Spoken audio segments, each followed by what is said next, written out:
How's everyone doing on this Monday, March 16, 2026? Tomorrow's St. Patrick's Day. Make sure you wear your green. Go talk about this NASCAR thing right quick. Got to give props to my guy Chase Elliott. He battled hard, but he wound up finishing second out of Vegas at the Pennzoil 100 yesterday. Who he lost to? Denny Hamlin. And it came down to like the last 30 laps between Hamlin and Elliott. And Chase was basically on his heels for a minute, but Hamlin just, he just created some distance, and Chase couldn't catch him, and that's what happened. Denny Hamlin wound up taking pole position at in Vegas yesterday. So, and I'm gonna let Denny Hamlin have this because he's been going through a lot family-wise. Let's let him have this race. But so that puts him on the board.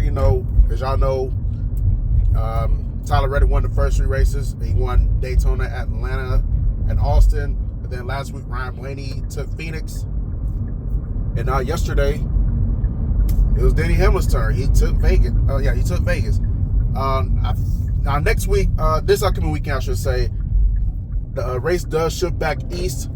It's going to be in Darlington this upcoming Sunday. It's supposed to start at 3 o'clock Eastern.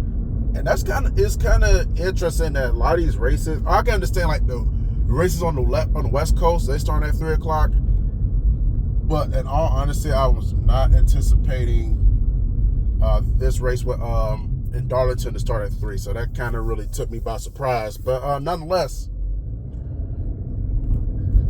this race will start at 3. Hopefully Chase can win this one. But NASCAR season really starting to heat up now. Who wants to win the season? But yeah, I just want to do a brief recap on this race. Just want to give Denny Hamlin his props for winning. I want to give a shout out, big ups to my guy Chase Elliott for battling hard, even though he just came so close, but no cigar. And this is his best finish so far this year.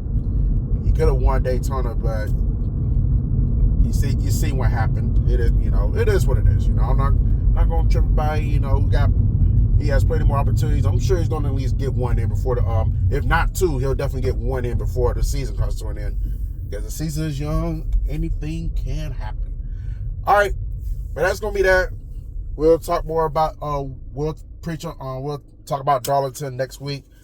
And assuming I get a chance to watch the race, I do have some other obligations coming up this weekend. So if I get a chance to watch it, we'll talk about it Monday. If not, then that's it. You have a good Monday.